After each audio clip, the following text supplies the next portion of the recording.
menantikan dirimu di depan kelasmu, menantikan kami, guruku tersayang, guru.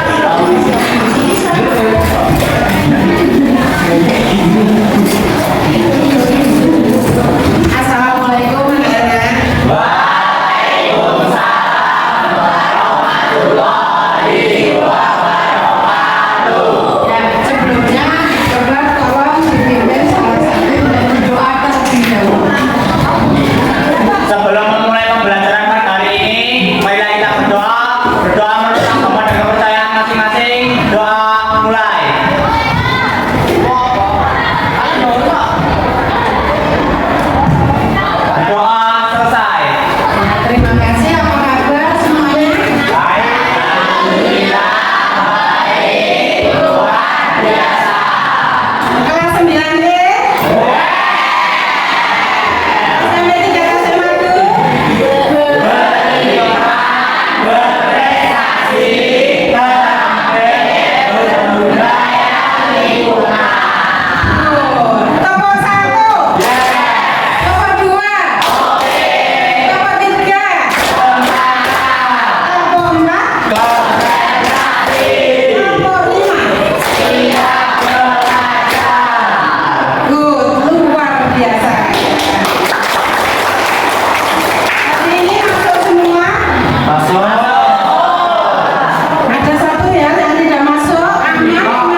seniman, berprestasi, terampil dan berbudaya lingkungan, itu saya kira suatu poin yang sudah baik apabila seluruh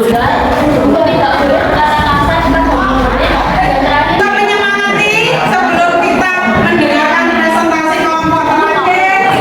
Saya bertanya, apa kabar anak-anak?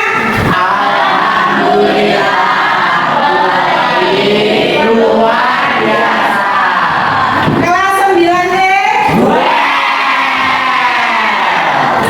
5, jalannya bagaimana? Oke.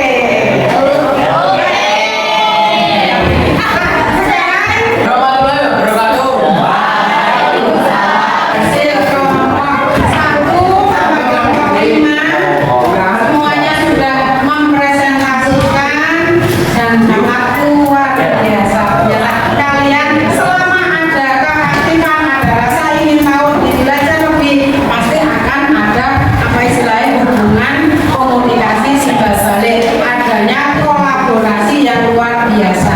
Hari ini bisa kita sepakati bersama keyakinan kelas yang sudah kalian ajukan dari masing-masing kelompok.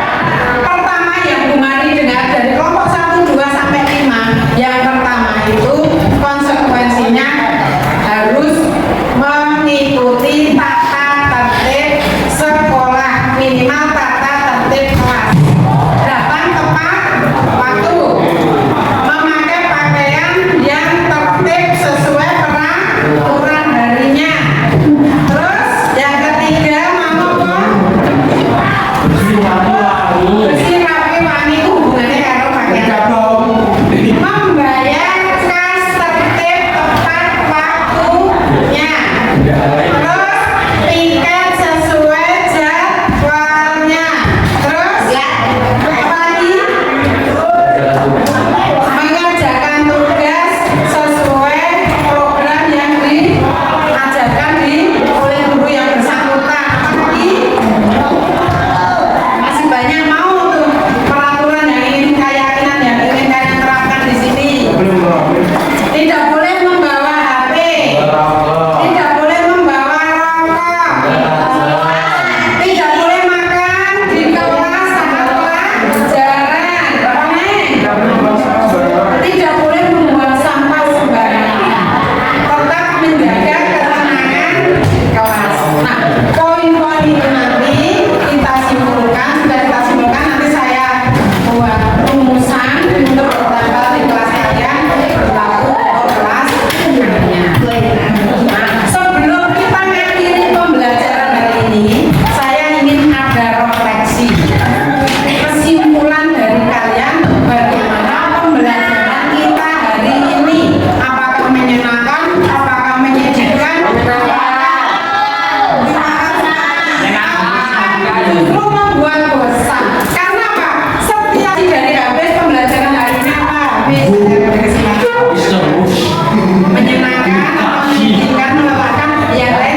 terhormat, ibu-ibu dan bapak-bapak peserta diseminasi budaya positif yang saya hormati. Sebelum acara dimulai, marilah kita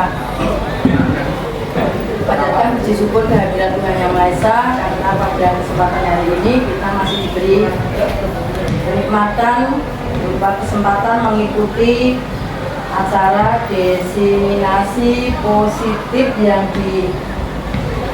dibawakan oleh Ibu Sumarti SPD. Namun sebelum acara dimulai akan saya bacakan terlebih dahulu susunan acara pada pagi hari ini. Yang pertama adalah pembukaan yang akan disampaikan oleh pembawa acara. Kemudian yang kedua, sambutan kepala sekolah. Yang ketiga, inti diseminasi. Keempat, tanya jawab. Kelima, refleksi. Dan yang keenam, penutup.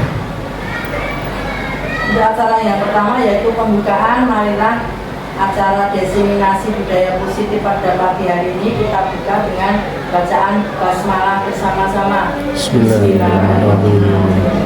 Untuk acara yang kedua yaitu sambutan dari Bapak Kepala Sekolah kepada Bapak Abadi, waktu dipersilakan. Assalamualaikum warahmatullahi wabarakatuh. Saya hormati ya, terima kasih atas hadirnya dalam rangka kegiatan diseminasi budaya positif yang dilaksanakan oleh beliau Bu Marni, merupakan rangkaian dari kegiatan CGP. Diseminasi ini adalah penularan. Beliau ketika proses CGP dilatih untuk melakukan budaya positif. Tugas daripada guru penggerak, dan hanya tugas kewajiban daripada guru penggerak adalah mengularkan budaya yang positif, tidak mengularkan yang negatif. Budaya positif ini tentunya harus kita keluarkan dan nanti kita cermati, kita lakukan refleksi secara bersama-sama. Kemudian kita laksanakan di kelasnya masing-masing. Karena saat ini pembelajaran yang paling baik adalah student center, berpusat pada siswa. Kita sebagai expert, sebagai narasumber itu harus betul-betul hadir sebagai narasumber. Ya, berarti tidak laku ceramah terus-menerus. Jadi anak-anaknya akan menemukan konsepnya masing-masing. Ketika dia mampu menemukan konsep, kemudian dia menggeneralisasi konsep-konsep itu menjadi suatu rangkaian konsep yang lain, itu tidak akan mudah dilupakan. Kalau di kampus biasanya namanya KTE, KTM, KTM itu adalah long time memory, diingat dalam waktu yang sangat lama. Ini adalah tantangan kita, maka marilah dengan adanya baru satu CGP, mudah-mudahan nanti disusul Bu Witri, disusul Bu Timur, ya, Pak Dar, ataupun teman-teman nanti kalau bertugas di situ tidak ada nanti sekolah satu ya tidak menuju ke sana, sehingga sekolah kita ini menjadi tambah baik. Banyak sekali guru penggeraknya. Pak Aris juga punya potensi yang luar biasa untuk bersama-sama memasukkan terima kasih Bu Mani, tetap semangat melakukan kerja dengan baik dan dengan ikhlas dari hati sehingga nanti akan mendapatkan hasil yang sangat maksimal. Saya kira itu pembukaannya. Terima kasih. Mari kita ikuti. Assalamualaikum warahmatullahi wabarakatuh. Waalaikumsalam warahmatullahi wabarakatuh. Kemudian acara yang ketiga yaitu inti diseminasi yang akan dibawakan oleh Ibu Sumarti SPD. Kepada Ibu Sumarti, waktu sepenuhnya bersilakan. Sebelumnya, Assalamualaikum warahmatullahi wabarakatuh. Waalaikumsalam warahmatullahi Mohon maaf atas rancangan saya mengundang Bapak Ibu untuk mengikuti diseminasi budaya positif yang merupakan salah satu tugas dari calon guru penggerak untuk melakukan diseminasi budaya positif yang nanti ini akan diupload di aksi nyata kami. Nah, oleh karena itu saya mengucapkan banyak terima kasih atas kehadiran Bapak Ibu semuanya. Saya kebetulan adalah CGP Angkatan 9 dari Kabupaten Karanganyar, yang kebetulan dalam satu angkatan ini terdiri atas 165 peserta. Kebanyakan dari SD, yang dari SMP yang pertama, tapi saya yakin Bapak Ibu nanti semuanya akan semangat untuk mengikuti seleksi CGP selanjutnya. Baiklah, saya akan memulai proses diseminasi mengenai budaya positif.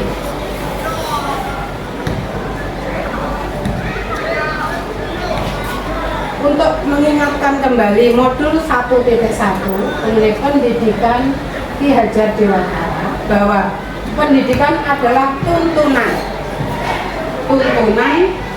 untuk kehidupan anak didik kita, untuk tumbuh berkembang sesuai kodratnya, baik kodrat alam maupun kodrat zamannya. Nah, di sini tujuan pendidikan menurut Ki Hajar Dewantara adalah agar anak-anak itu mencapai keselamatan dan kebahagiaan yang setinggi-tingginya, baik sebagai manusia maupun sebagai anggota masyarakat.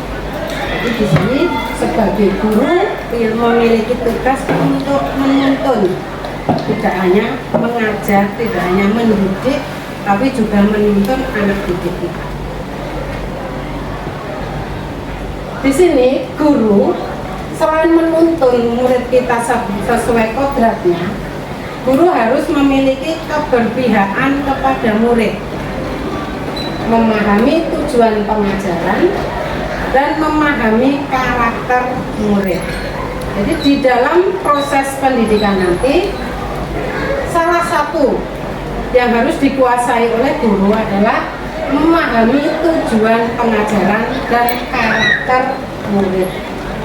Karena ini nanti akan menentukan keberhasilan kita dalam proses mendidik. Peran guru sebagai pendidik menurut semboyan Ki Hajar Dewantara, ing ngarsa sung tuwada, ing madya mangun karsa, tuturi handayani. Maksudnya, ing ngarsa sung tuwada, ketika guru itu berada di depan,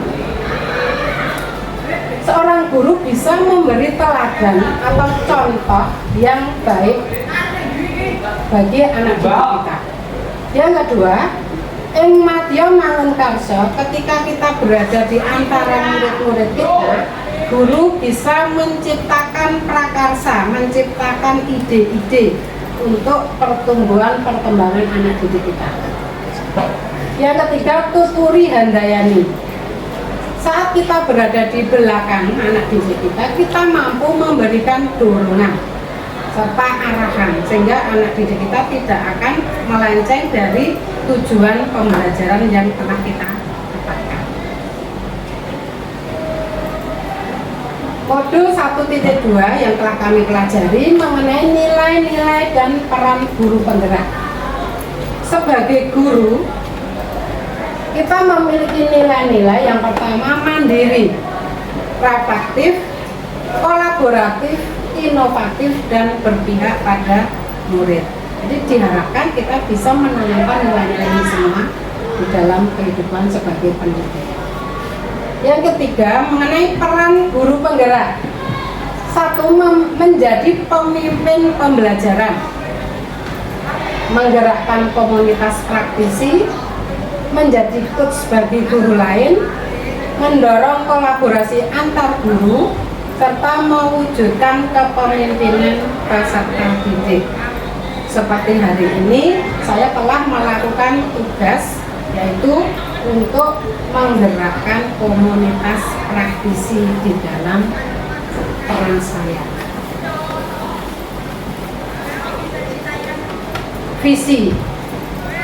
Visi guru penggerak ingin mewujudkan 6 dimensi profil pelajar Pancasila sesuai dengan profil Ki Hajar Dewantara. Yang pertama, beriman, bertakwa kepada Tuhan Yang Maha Esa, berakhlak mulia. Yang kedua, mandiri, bergotong royong, berkebinekaan global, bernalar kritis dan kreatif. Jadi profil pelajar Pancasila ini ada 6 dimensi ini diharapkan di dalam pendidikan kita, di dalam proses pembelajaran kita tanamkan pada peserta didik kita. Dan untuk hari ini saya ingin memberikan topik materi pada hari ini yaitu tentang disiplin positif dan nilai-nilai kebajikan universal. Ada teori motivasi, hukuman, penghargaan, restitusi, terus keyakinan kelas, kebutuhan dasar manusia, dan dunia berkualitas. Di mana di dalam desiminasi budaya positif ini kita akan pelajari di sini mengenai disiplin positif, teori motivasi dan sebagainya.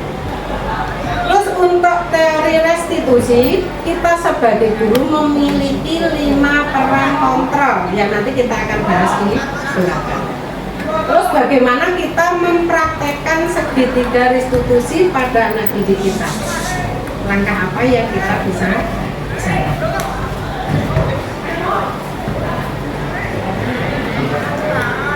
Di sini pernah saya terapkan ada game. Saya menyobek ke kertas kecil.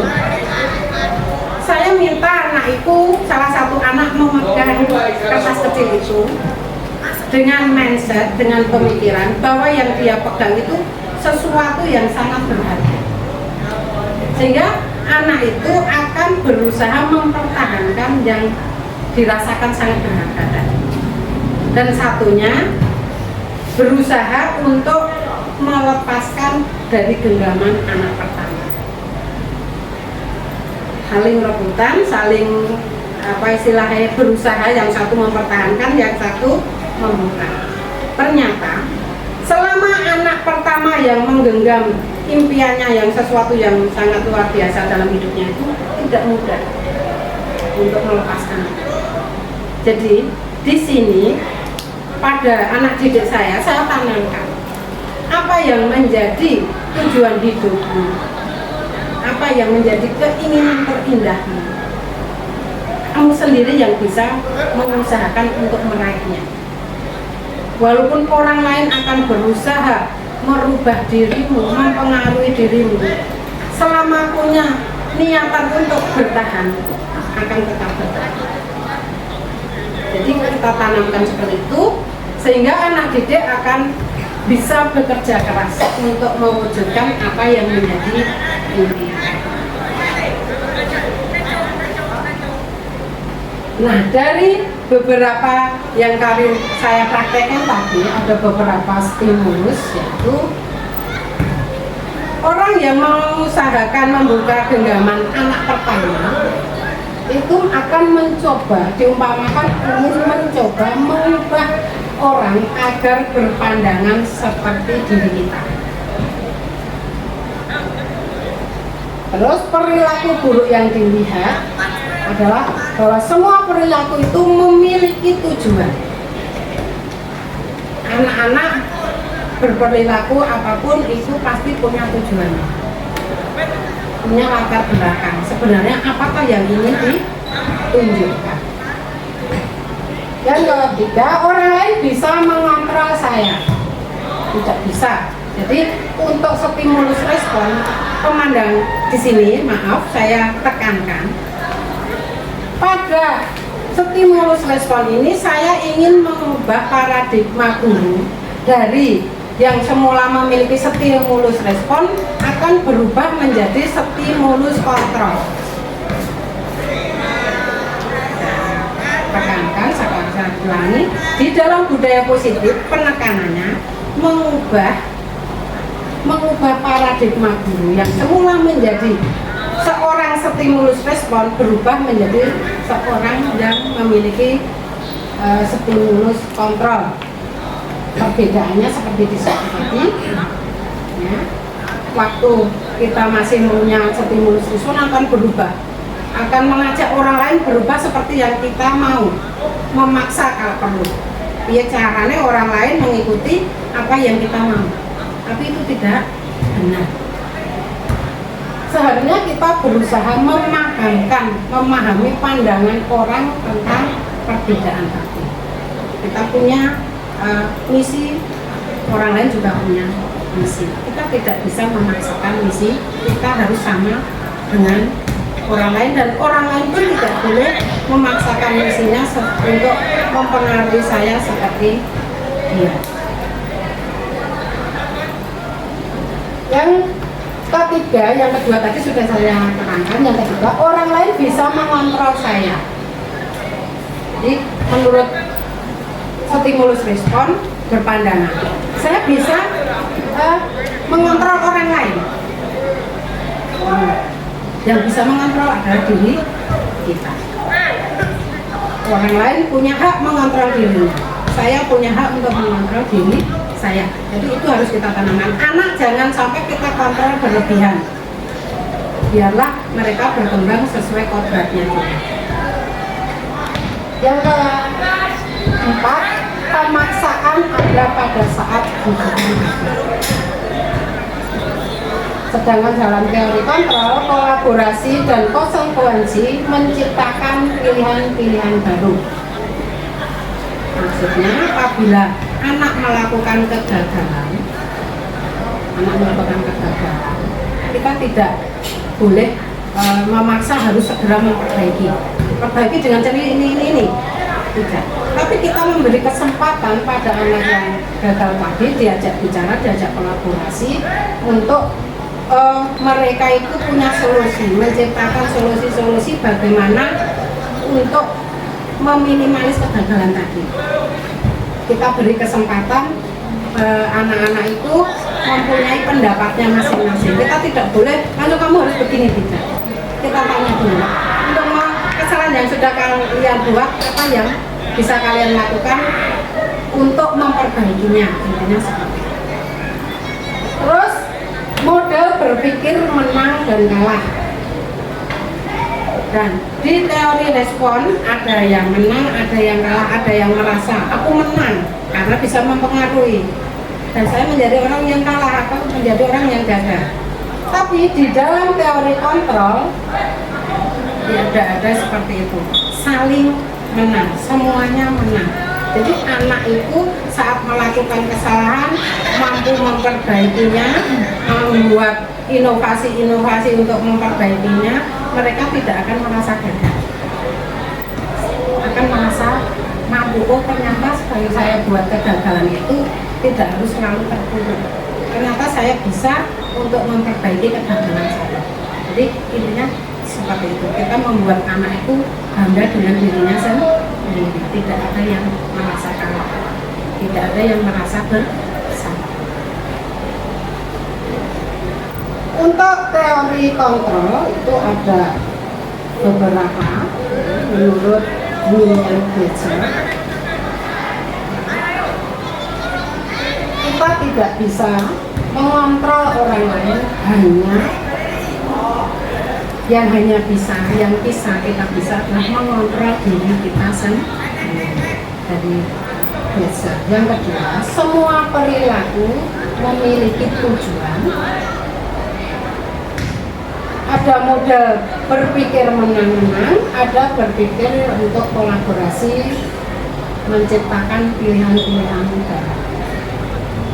Lalu disiplin positif ini diterapkan dalam dinamika kebutuhan di mana kita berada. Seperti itu, bahwa seorang guru memiliki 5 posisi kontrol.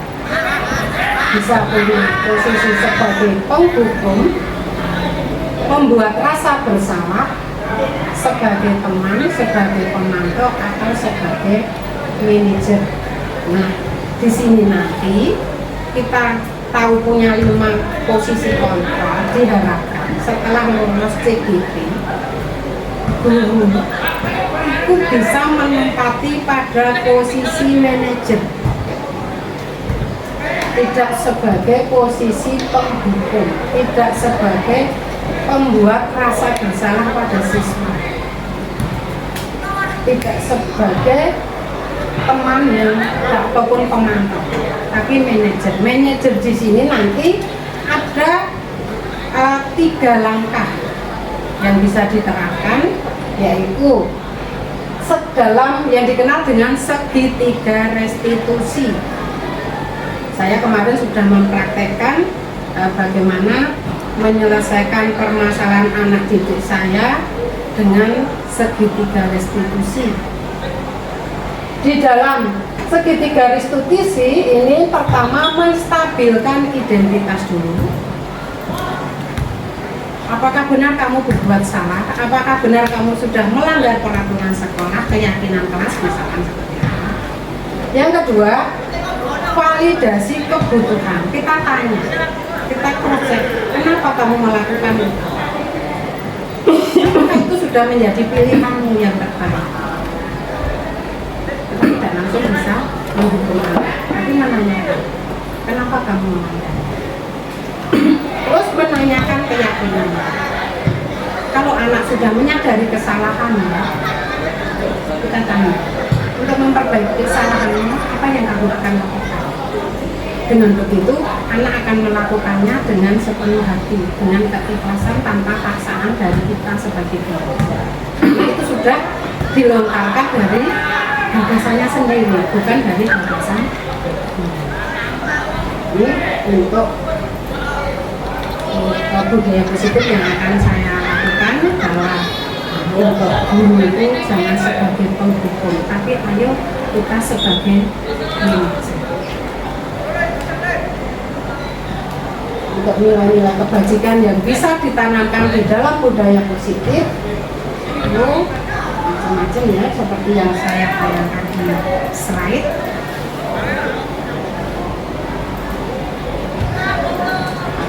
Nilai-nilai dari sifat-sifat positif manusia sampai ke nilai-nilai kebajikan yang ingin dicapai oleh anak kita yang dikenal dengan profil pengajar Pancasila.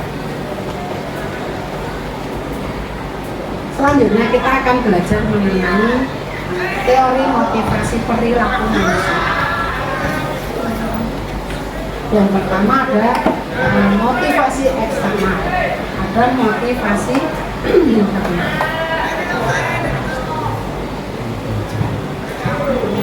Yang pertama, untuk menghindari ketidaknyamanan atau hukuman, apa yang akan terjadi apabila saya tidak melakukannya? Apa yang terjadi bila anak didik tidak melakukan kesalahan itu? Itu eksternal yang datang dari orang lain. Misalkan saya mempengaruhi anak, misalkan kamu tidak melakukan kesalahan itu, apa yang terjadi? Mungkin damai-damai saja, damai-damai saja. Tapi tidak, karena anak itu terbawa emosi yang paling sekarang ini sedang marak pembulian.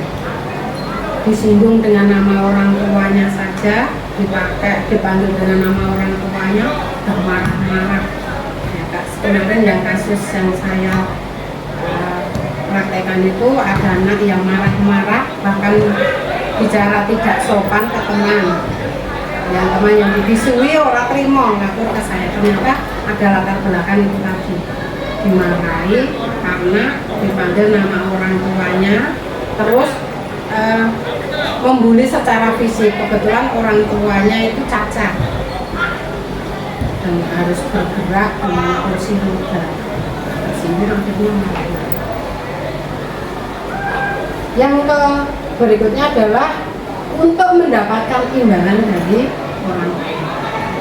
Jadi anak didik kita melakukan sesuatu itu bisa saja karena ingin mendapatkan imbalan, bukan kesalahan. Jadi dipengaruhi karena imbalan, baru mau melakukan. Mas, kamu jangan berbuat seperti itu. Nah, rapor PS yang bagus, nilaimu 100, engko tak kasih hadiah.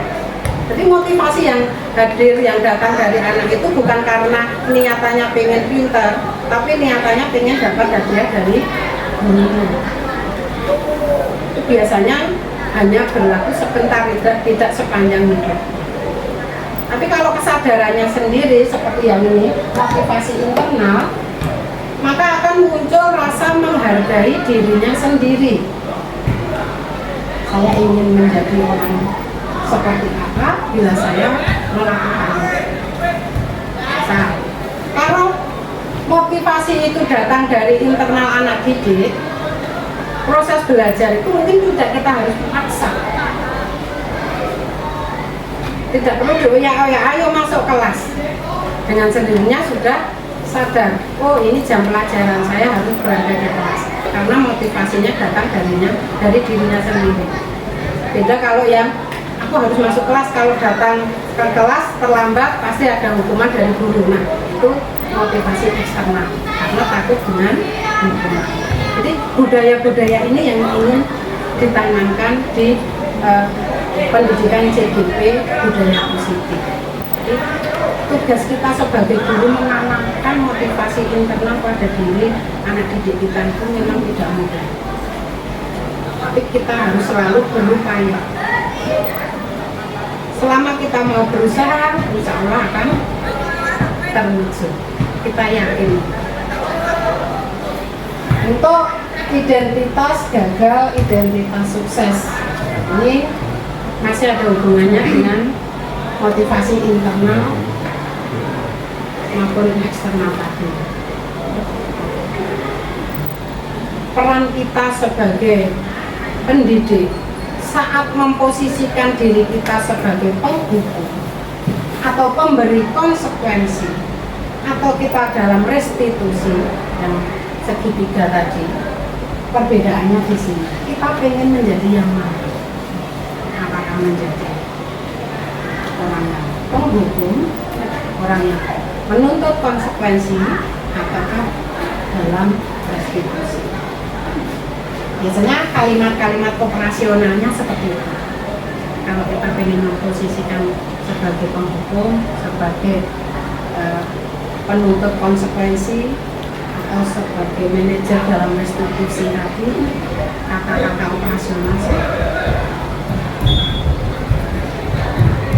Berikutnya, selama kita menginginkan posisi budaya positif, sebelumnya kita harus membuat keyakinan kelas. Nanti bisa digenerasikan menjadi keyakinan sekolah. Kalau dulu istilahnya peraturan kelas, tata tertib kelas. Kalau sekarang istilahnya keyakinan kelas. Keyakinan kelas ini merupakan metode untuk menimbulkan kembali disiplin positif yang didasari oleh motivasi dari dalam diri sendiri. Implementasi keyakinan kelas dilatar belakangi bahwa ditemukannya beberapa murid yang masih diingatkan untuk melakukan tindakan kebaikan atau kedisiplinan. Keyakinan kelas ini biasanya dibuat oleh wali kelas atau oleh guru mata pelajaran di awal semester atau di awal tahun pelajaran.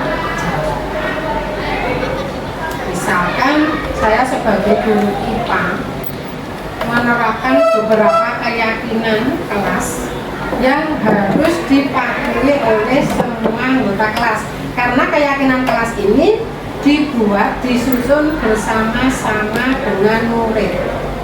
Murid mengusulkan, kita inspirasikan ke anak-anak itu inginnya seperti apa pembelajaran IPA. Dari masukan-masukan anak kita rumuskan, terus kita sepakati bersama. Kalau sudah ada keyakinan kelas, guru itu akan tahu. Ada istilahnya rambu-rambu. Anak itu sudah melanggar keyakinan kelas atau tidak. Kalau kita sudah tetapkan keyakinan kelas itu di awal, kita bisa memperlakukan murid, mengajari murid dengan tepat. Oh, kamu dipanggil seperti tadi, melakukan kesalahan, misalkan pas ulangan jakna. Pada awal tahun pelajaran kan sudah disepakati, misalkan IPA sepakat. Pas ulangan IPA tidak boleh japlak. Tapi kewenangan japlak saya panggil. Tapi kenapa kamu japlak? Benar kan japlak? Benar. Apa ya? Karena tidak belajar. Kemarin saya tanya ada yang japlak karena tidak belajar, malamnya membantu ibunya jualan bibit. Akhirnya ngantuk, orang sempat belajar. Mula-mula saya merubahkan sebelum tahu alasan. Anak ini terus melanggar keyakinan yang sudah dibuat di sana. Tapi setelah kita pelajari lebih lanjut manajemen tadi, ternyata anak itu melakukan kesalahan itu karena ada alasannya. Nah, bapakmu kemana kok orang baru ibumu? Katanya bapaknya sudah meninggal. Nah, kakaknya sudah menikah dan ikut suaminya. Adik saya masih belum bisa membantu. Akhirnya apa? Emosi yang mula-mula tinggi bisa turun, bisa berkurang. Dan kita malah kita tidak harus langsung memberi solusi. Kamu harusnya tidak usah jualan, belajar saja tidak. Kita tanya, lah kalau seperti itu kamu tidak bisa belajar, usulanmu, solusimu bagaimana? Tanya. Solusinya, anak itu kalau pas tidak libur, tidak membantu jualan. Yang diminta bantu katanya miliknya. Ya silakan. Tapi kalau pas libur tetap akan membantu ibu. Saya semakin merasa apa istilahnya terharu. Ternyata anak-anak kita sudah bisa berpikir apa istilahnya solusi yang terbaik. Tidak seperti yang bisa kita lihat menakali ternyata tidak. Yang kemarin saya ajak ke sini mungkin Mbak Nana pas itu ada ya, pas anak saya tanya di sini. Terus untuk kebutuhan dasar, bahwa anak didik kita itu memiliki 4 kebutuhan dasar yang harus menjadi pertimbangan kita sebagai guru, yang harus kita kenal sebagai guru. Kebutuhan mereka itu apa? Pertama, kasih sayang dan rasa diterima. Yang kedua, penguasaan. Yang ketiga, kesenangan. Yang keempat, kebebasan. Untuk rasa kasih sayang dan rasa diterima, biasanya saat anak itu membuat pelanggaran, bisa kita kategorikan keinginannya yang mana, kebutuhan yang ingin dia dapat dari kita apa. Anak itu suka murung, menyendiri. Ditanya, diskusi orang aktif kenapa? Kamu sedih ada apa? Ternyata apa? Ibunya baru saja meninggal. Oh, mereka itu berarti butuh kasih sayang. Tidak aktif bukan berarti orang ingin ikut mengikuti pelajaran dengan baik, tapi ternyata punya masalah di dalam keluarganya. Hal-hal seperti itu yang perlu kita pertimbangkan saat kita mengupayakan kesalahan anak didik kita itu mendapatkan solusi terbaik. Terus belajar kok kenapa di kelas pusat rame, katanya bosan, ceramah terus capek pun. Ternyata mereka itu ingin kebebasan. Mungkin sekali-sekali kita ajak pembelajarannya di lab. Di lab itu anak-anak aktif sekali. Terus untuk 5 posisi kontrol tadi sudah saya terangkan, penghukum, pembuat bersalah, sebagai teman, sebagai pemantau atau sebagai manajer. Guru penggerak diupayakan sebagai manajer. Ketika restitusi tadi sudah saya terangkan, bahkan saya beri contoh bagaimana kita menangani kenakalan anak. Jangan sampai anak itu berlarut-larut merasa bersalah, terpuruk dengan kesalahannya, tetapi munculkan rasa kepercayaan diri pada mereka bahwa mereka bisa keluar dari permasalahannya dengan solusinya yang mereka inginkan sendiri, bukan solusi dari orang lain. Ini restitusi yang kedua, menstabilkan identitas. Tadi sudah saya contohkan juga, bahwa berbuat salah itu manusiawi.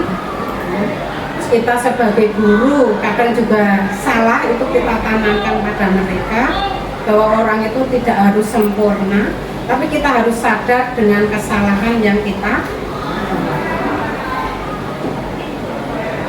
terus menanyakan keyakinan. Setelah paham akan kesalahannya, perbuatannya, kita tanyakan lagi untuk memperbaikinya bagaimana solusinya. Nek wis melakukan kesalahan, apa yang kamu rasakan? Apakah bahagia dengan kesalahan yang sudah dibuat? Ternyata setelah mereka itu jujur, setelah berbuat salah, bukan membuat mereka bahagia. Nah, ini untuk intervensi yang bisa kita berikan. Refleksi, untuk refleksi pada diri kita sendiri, bahwa kita akan berusaha mengubah paradigma dari respon ke kontraproduktif. Terima kasih.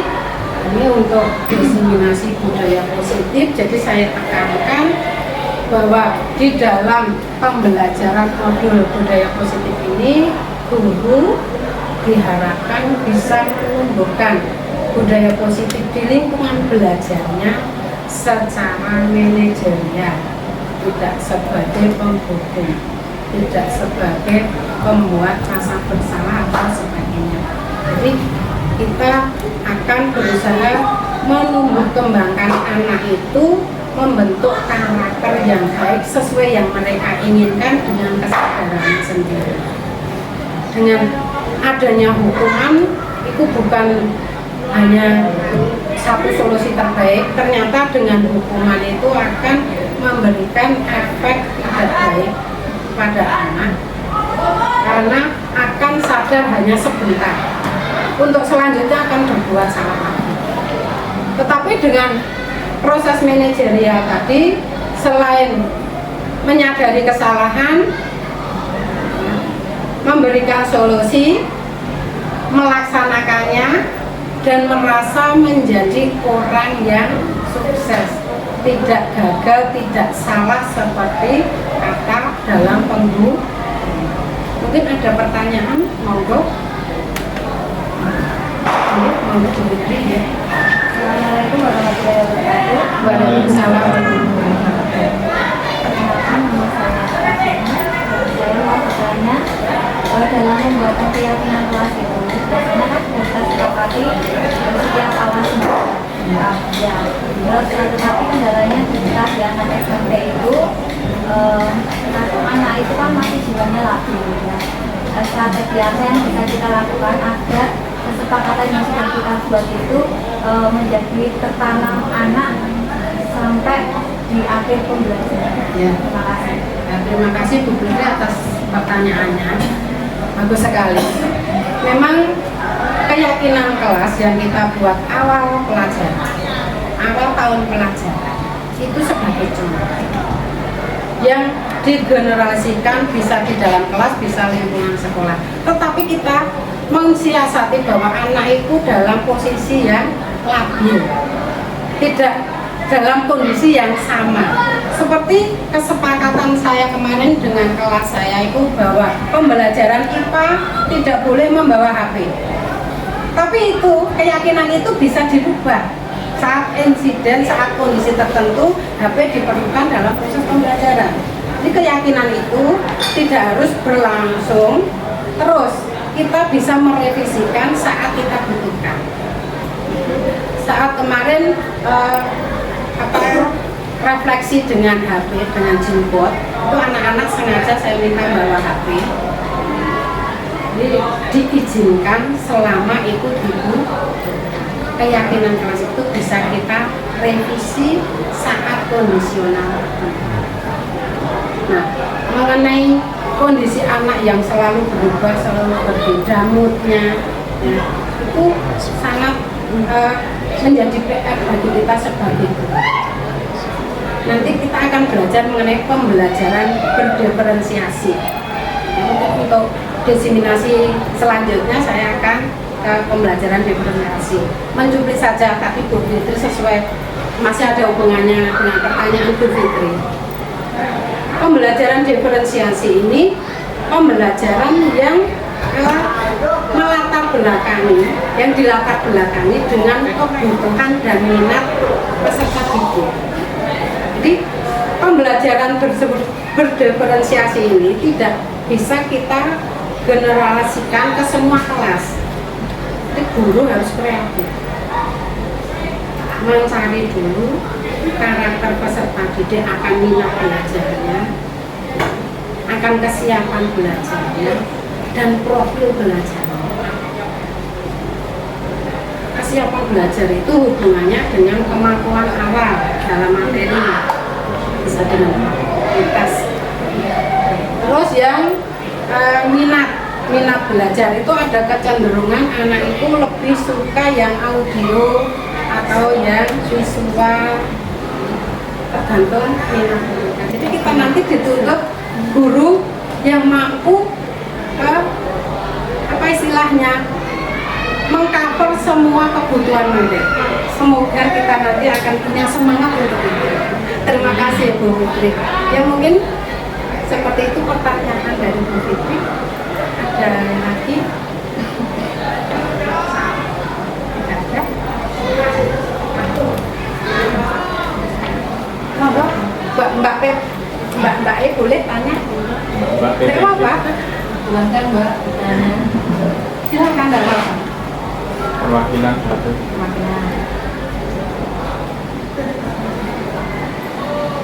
Langsung saja Mbak, jangan bisik-bisik. Perkenalkan dulu.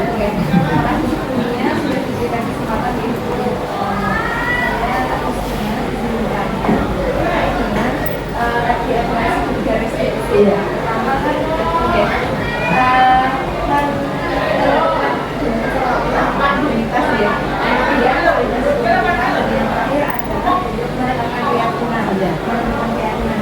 Ada bagian penetapan keyakinan ketika anak dari ditanya tidak melakukan yang tugas, kemudian mereka menjawab bahwasanya ada kebutuhan lain atau membaca.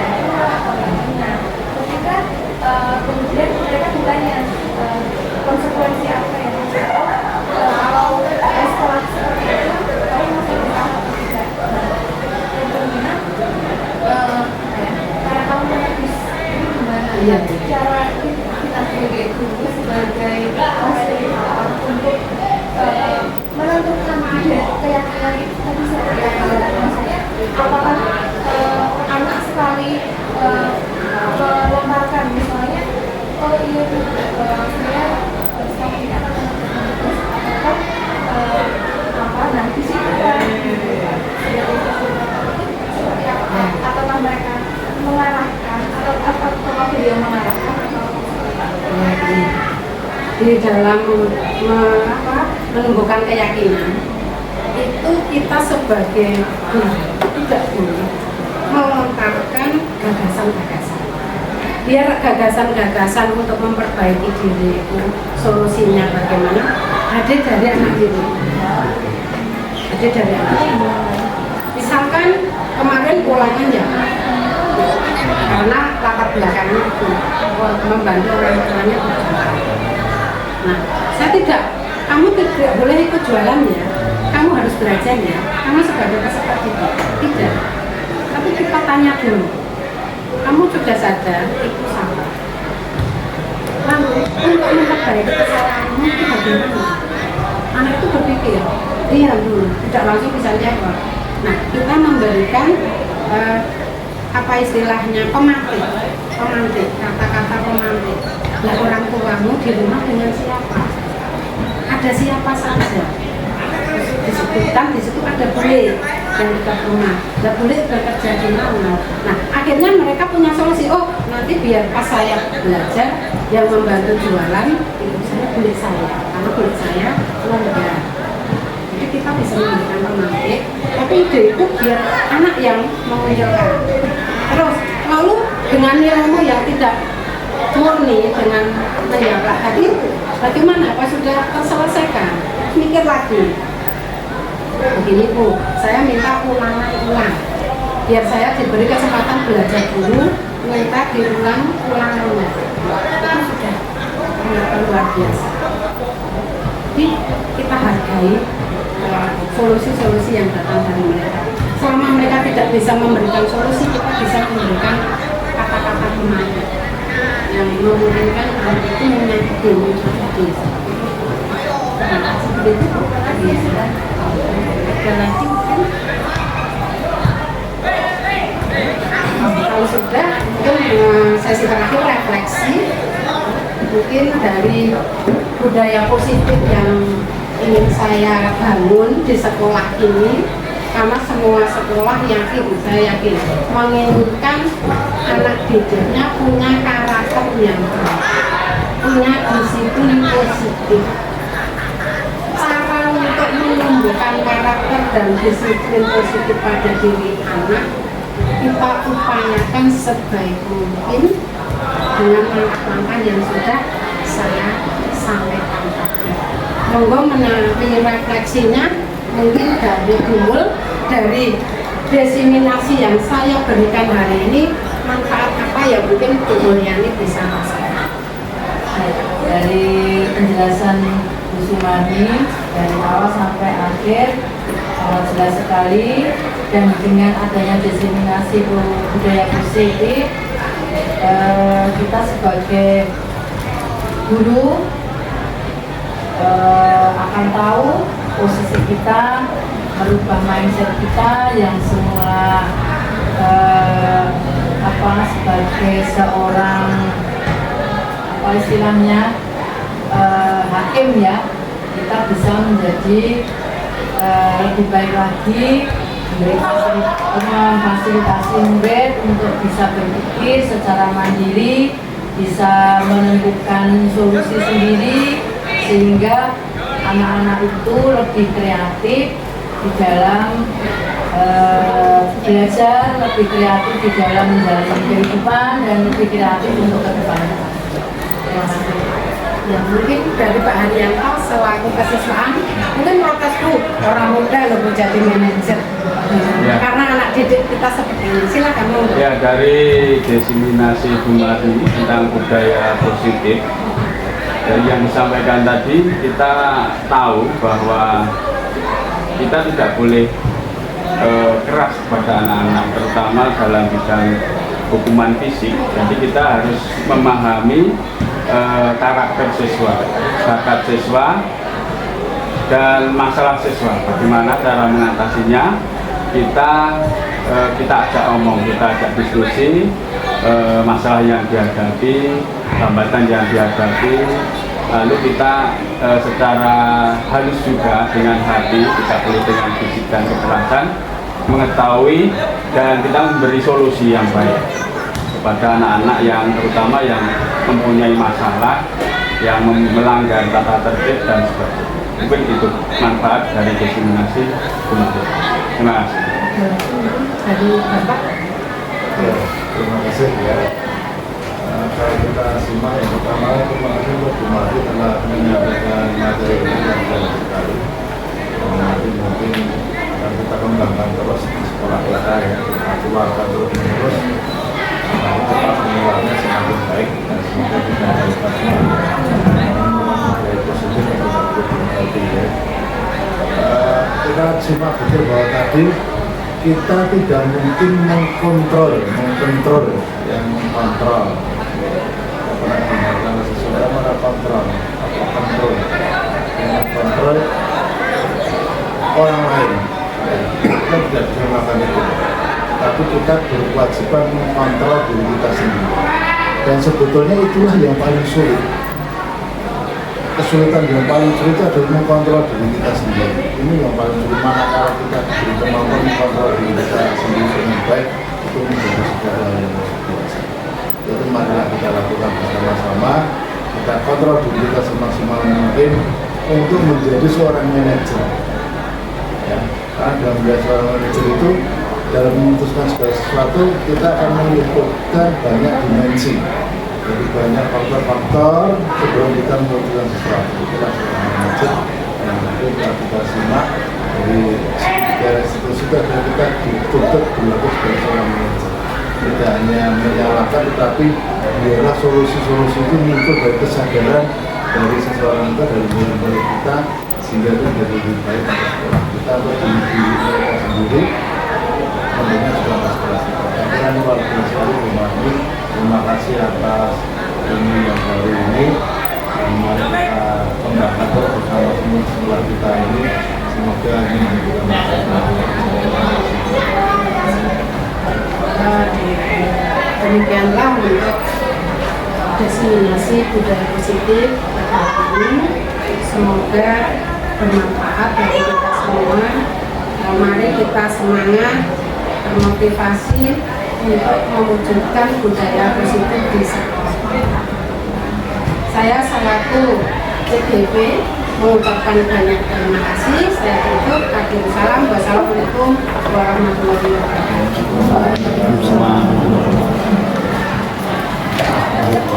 Demikianlah Bapak Ibu acara diseminasi budaya